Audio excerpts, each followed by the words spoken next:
sampah sembarangan. Udah tahu sampah biang masalah, buang sampah pada tempatnya lah.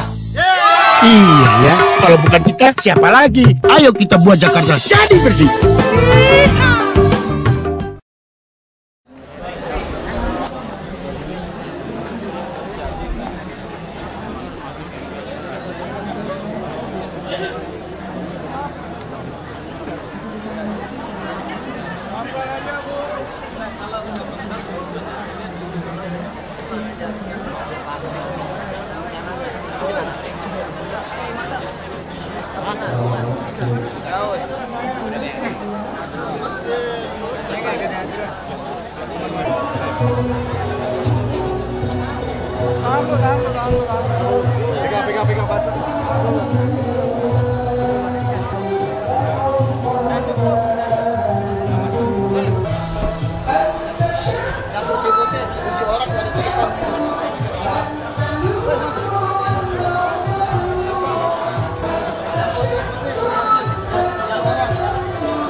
Kepada hadirin undangan yang kami hormati, para santri dan keluarga. Bukan. Saya grogi kemarin sudah ditimbali ibu itu. Saya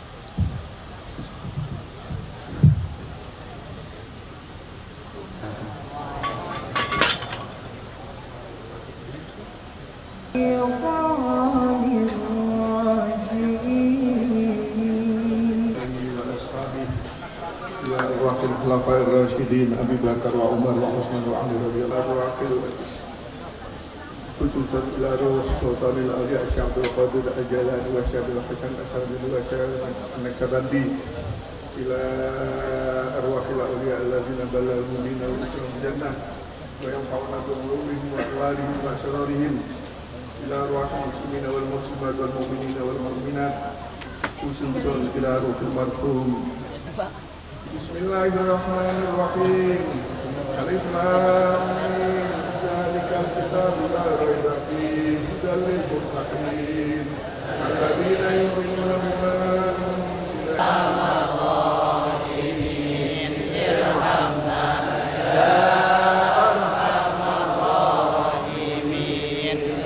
unzila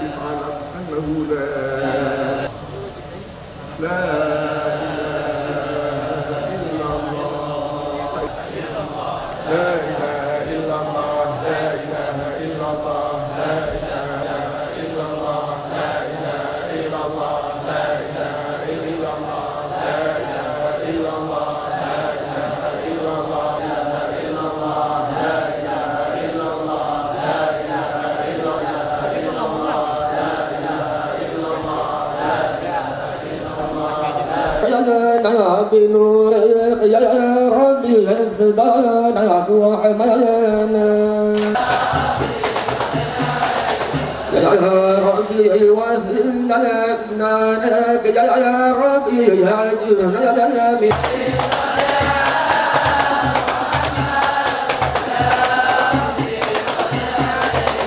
يا ربي وارزقنا شهادة يا ربي ارزقنا بالسعادة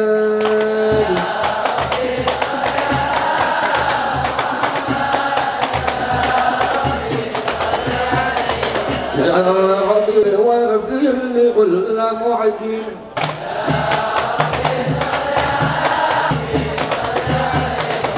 اللهم صل وسلم وبارك عليه وعلى آله وبحمده سبحان الله وبحمده سبحان الله وبحمده سبحان الله وبحمده سبحان الله سبحان الله وبحمده يا الله يا الله يا الله يا الله يا الله يا الله يا الله يا الله يا الله يا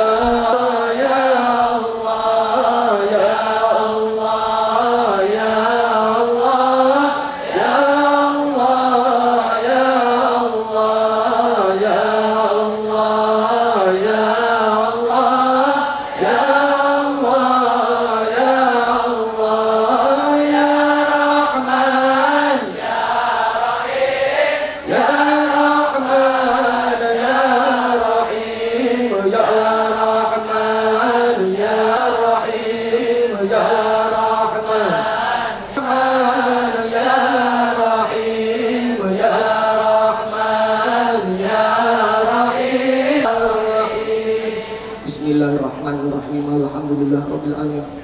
Laqad ja'akum rasulun fa inna al-ghafurul 'azim Allahu la ilaha illa ya rasul sallallahu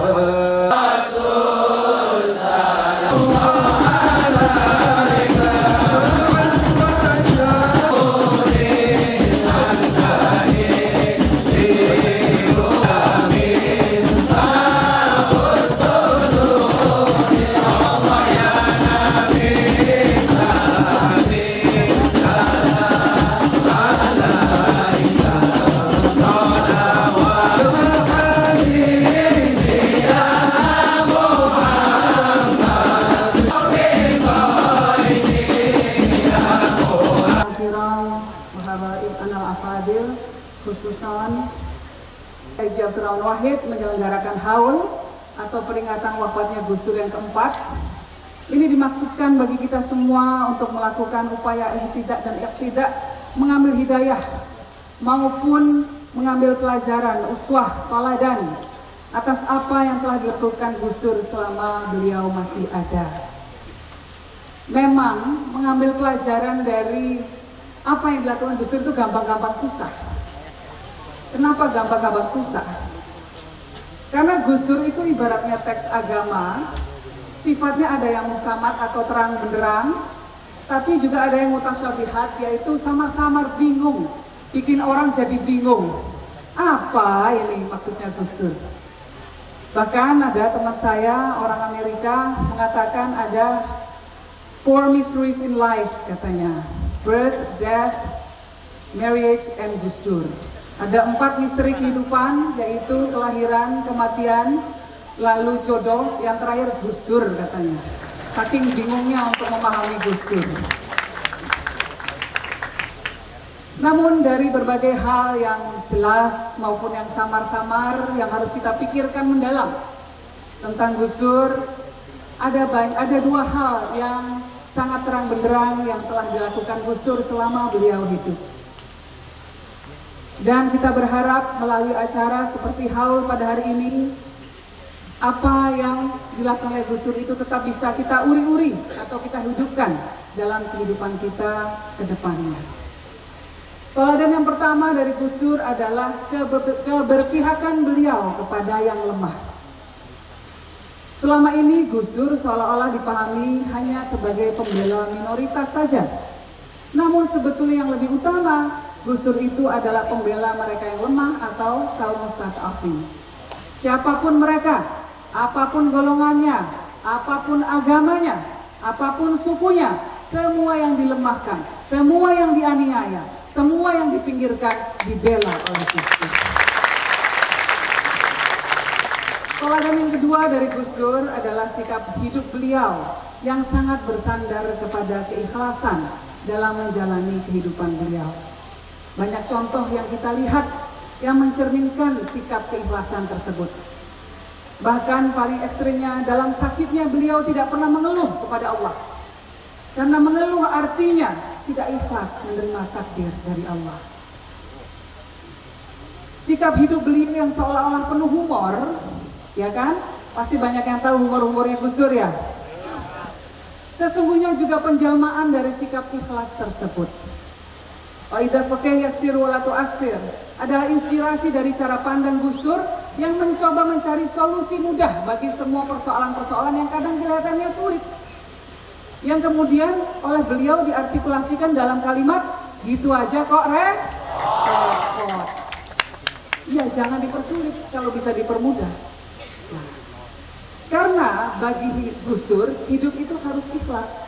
Begitu ikhlas, maka hidup menjadi enteng dan tanpa beban. Keikhlasan inilah yang menjadi tema dari acara haul Gus Dur yang keempat kali ini. Dalam haul ini, selain baca Yasin dan tahlil, kita juga melakukan istighosah yang membawa maslahat atau kemakmuran berdasarkan keadilan sosial dan juga kemanusiaan. Keikhlasan menjadi sangat penting dalam mengisi proses transisi tersebut. Karena kita lihat saat ini yang dipertontonkan kepada masyarakat lebih banyak adalah sikap ketamakan, pertunjukan kesewenang-wenangan, korupsi, kolusi, nepotisme, semua adalah akibat sikap serakah dan mau untung sendiri. Keikhlasan harus kita bangkitkan menjadi sebuah penopang baru dalam membangun masyarakat dan bangsa kita ke depan. Kepentingan diri dan kelompok harus kita kesampingkan bagi kepentingan orang banyak. Karena itulah kami mengajak segenap hadirin hadirat yang hadir untuk lebih memupuk sikap ikhlas tersebut. Kami sekeluarga pun masih belajar bersama-sama dengan Bapak Ibu sekalian. Karenanya kali ini dalam hal ini kita membaca sejak pagi, kita sudah membaca surat Al-Ikhlas sebanyak 999.999 kali. Nanti pamungkasnya kita minta sekalian memberikan tausiah Kiai Tolhah untuk menutup, memimpin hadirin hadirat bersama-sama membacakan surat Al-Ikhlas yang ke-1.000.000 kalinya. Ini adalah sebagai penanda niatan kita untuk belajar ikhlas dalam hidup. Bapak Ibu sekalian yang saya hormati, bersama kita telah hadir beberapa tokoh, teman-teman, sahabat Gus Dur. Tadi sudah saya sebut, disukai Gus Dur, seringkali menyanyikan atau dikumandangkan oleh Gus Dur sebelum beliau meninggal. Mari kita nyanyikan bersama-sama. Yani para tokoh-tokoh bangsa dan saya untuk sedikit berbicara tentang Gus Dur dari sejak muda. Sekarang setengah baya saya, tapi waktu muda saya dekat sama Gus Dur. Sebelum ada bayangan beliau akan jadi presiden, saya kenal Gus Dur sebagai, sebetulnya yang saya anggap beliau ini adalah jenius, seorang yang brilian, seorang yang bisa bicara tentang banyak masalah tanpa teks, secara mendalam dan secara arif. Beliau dari sejak muda adalah orang yang wise, yang arif, Itu yang terkesan dari saya. Dari sejak muda beliau punya dedikasi besar terhadap demokrasi. Waktu saya mulai dekat sama beliau, walaupun tadi disebut kami adalah tetangga, tapi saya mulai dekat. Saya waktu itu berpangkat mayor, beliau masih penulis kolom, kalau tidak salah di majalah Tempo. Dari situ kita diskusi, dari situ sudah kelihatan komitmen beliau, dedikasi beliau kepada demokrasi, kepada Islam yang sejuk, Islam yang moderat, Islam yang mengasihi semua suku, semua agama, Islam yang tidak membesarkan kebencian, Islam yang inklusif, Islam yang menenangkan. Ini yang saya lihat kejeniusan beliau. Beliau sangat brilian sehingga pemikiran beliau berada puluhan tahun di depan kita. Kita kadang-kadang tidak mengerti pemikirannya Gus Dur. Bahkan sempat Gus Dur dituduh macam-macam. Antara lain dituduh anteknya Israel, anteknya Zionis. Padahal beliau punya pemikiran jauh ke depan, bahwa semua kalangan, semua umat di dunia harus saling berhubungan baik dan saling menghormati. Jadi ini adalah sesuatu yang mengesankan bagi saya, karena saya kadang-kadang juga bingung menghadapi pemikiran-pemikiran Gus Dur. Baru sekarang Gus Dur tidak ada, baru kita merasa bangsa Indonesia, umat Islam di Indonesia kehilangan seorang tokoh yang sangat besar. Karena itulah yang kita harapkan, seorang pemimpin umat yang bisa memberi kesejukan, memberi rasa damai, memberi rasa aman kepada semua suku, semua agama, dan semua ras, dan semua kelompok etnis yang ada, tidak hanya di Indonesia, tapi di seluruh dunia. Karena itulah tidak heran bahwa Gus Dur sangat dihormati di banyak negara. Kadang-kadang di negaranya sendiri banyak orang yang tidak mengerti kebesaran seorang Gus Dur. Sesudah beliau tidak ada, baru kita merasakan betapa kehilangan bangsa Indonesia dengan seorang tokoh seperti Gus Dur. Saya kira itu yang ingin saya sampaikan, ya. Dong Pak, kalah sama wakilnya main sebelah kanannya ada Pak Insinyur Haji Akbar Tanjung. Ya, ada Prof. Magnis. Nah, lagi tidak hanya yang Islam, Gus Dur juga teman. Ini daya tarik. Ya, namanya makanya front magnet itu kan punya daya tarik. Magnis. Yang jumlahnya banyak ABS. Magnis. Presiden dan akhirnya saya menjadi ajudannya. Sama Pak Wahyu. Sehingga saya mengenal beliau saat beliau menjadi presiden. Banyak pelajaran yang saya ambil dari beliau, tadi sudah disampaikan juga.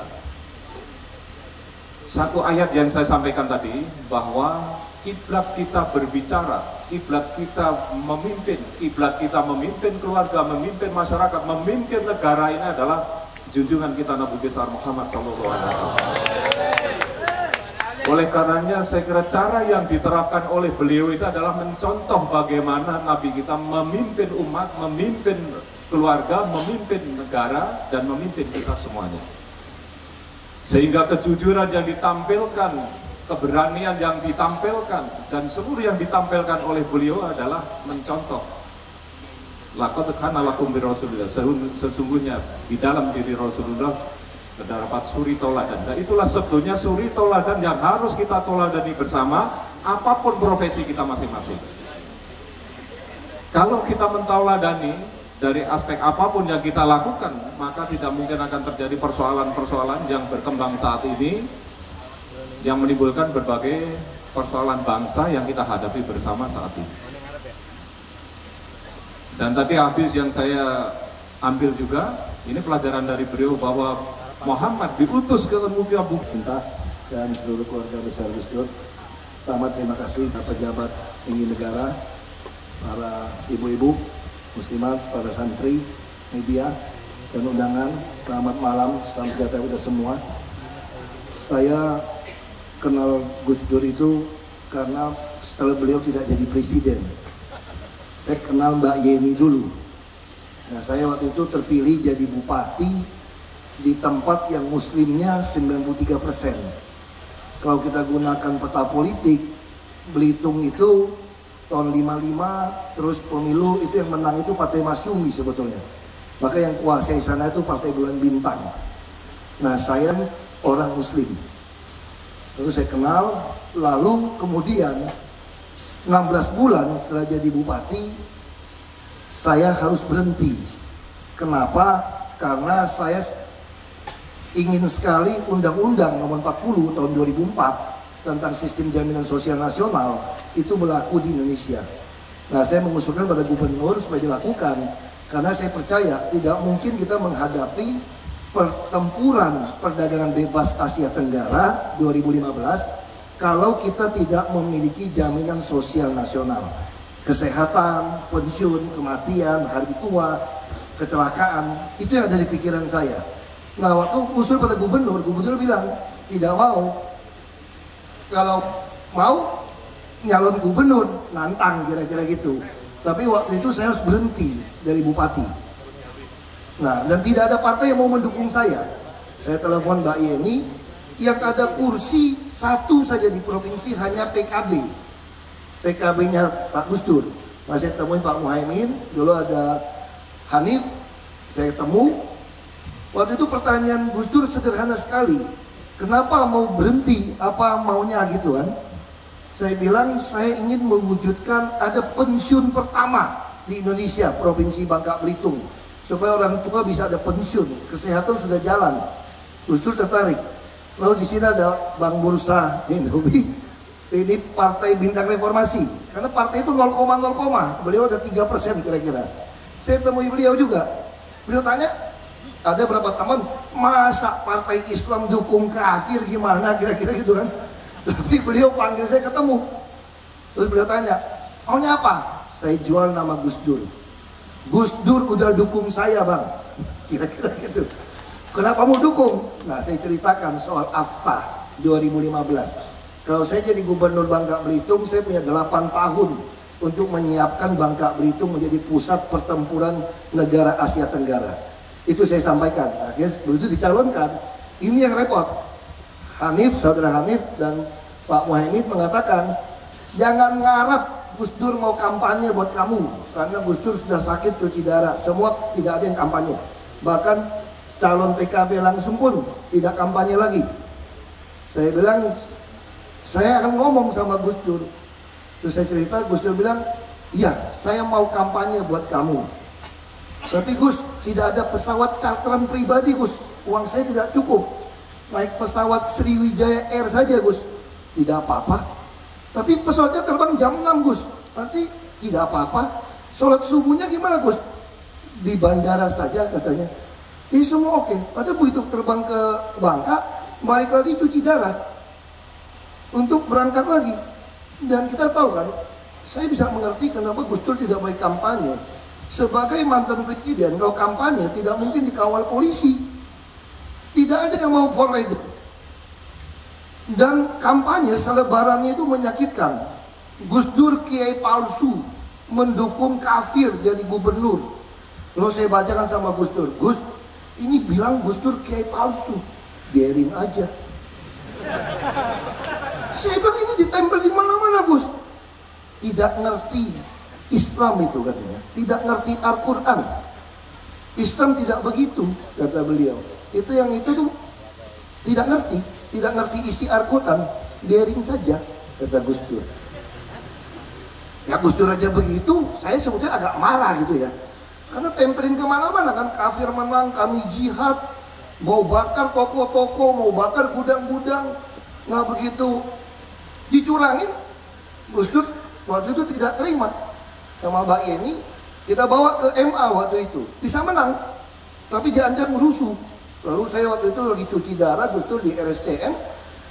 Saya bilang, Gus, ini bisa rusuh, Gus. Biarin aja. Kita kirim 2000 banser waktu itu katanya. Wah, 2000 banser makannya gimana?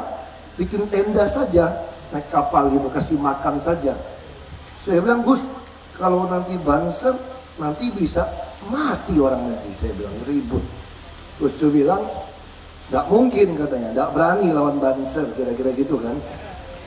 Tapi saya bilang, Gus, lebih baik janganlah Gus, nanti orang mati gara-gara saya pengen jadi gubernur. Terus Gus Durnya diem.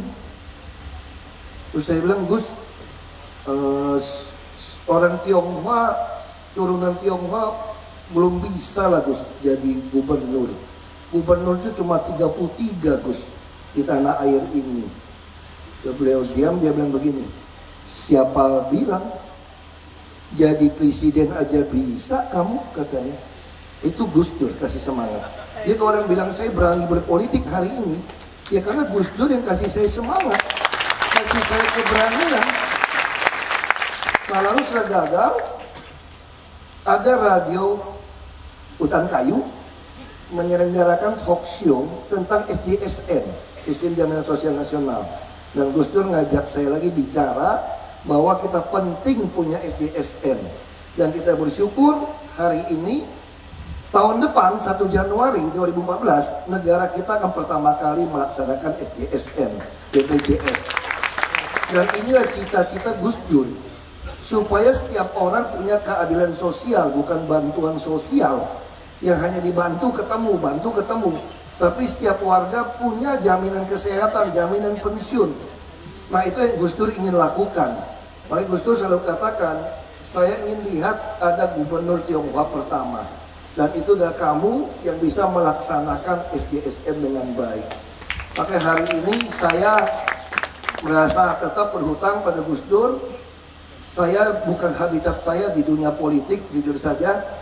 Saya hanya ingin melihat ada keadilan sosial di negara kita, ada sistem jaminan sosial nasional, sehingga saya boleh kembali lagi jadi pengusaha, lebih bebas, pengusaha yang tidak diperes-peres lagi, tidak ditekan-tekan lagi, karena negara ini akan lebih baik. Nah, tentu saja saya sangat yakin Gus Dur sangat mempengaruhi cara saya berpikir. Dan saya masih ingat waktu itu ada tim sukses saya mengatakan, bagaimana kalau Pak Ahok jadi mu'alaf saja untuk menang, pasti 70% pilih, karena Pak Ahok nggak ada cacatnya. Cacatnya cuma belum jadi mu'alaf. Apalagi yang mau mu'alafkan Gus Dur, wah top, pasti menang, selesai. Tapi Gus Dur tidak pernah izinkan, dan saya juga tidak mau. Kenapa? Karena saya tahu hidayah itu milik Allah. Dan saya sekolah Islam SD sampai SMP. Dan Gus Dur itulah saya katakan beliau adalah seorang yang sangat nasionalis, yang sangat betul-betul plural. Dan dia tidak pernah menggadaikan agama demi sebuah jabatan politik.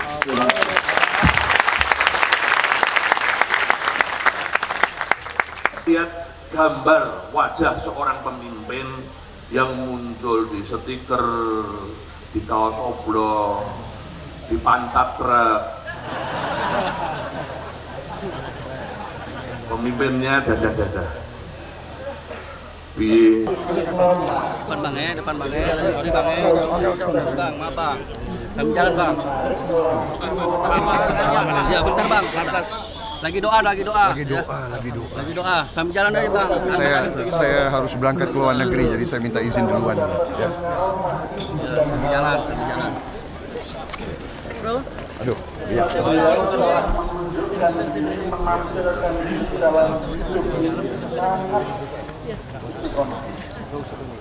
Saya kenal Gus Dur itu sejak beliau umur 5 tahun dan saya umur 10 tahun. Karena saya belajar agama itu di pondoknya Gus Dur. Gus Dur itu orang yang paling istiqomah bagi saya. rumah Gus Dur itu juga seperti yang